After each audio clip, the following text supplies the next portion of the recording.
During the legislative session, the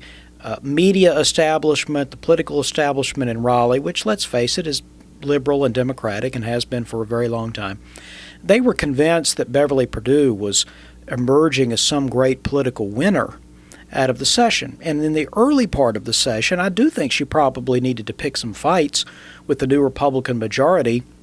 simply to nail down the Democratic base. Swing voters didn't much like Beverly Perdue, and the Democratic base, the liberal base, didn't much like her or didn't have confidence that she would stand up for them. So she did some of that early in the session, and even when I disagreed with the policy that Governor Perdue was espousing, I thought the politics probably made sense.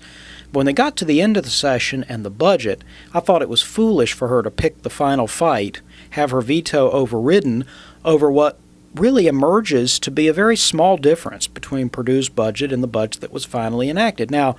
the difference was a tax increase. So she's on record, I demand that you raise taxes, and I will veto the budget if you don't raise taxes, to which the Republicans and a few Democrats said, well, we don't need your signature, we'll just pass a budget without taxes. Now, somebody might think this is great politics, but I don't, because there is no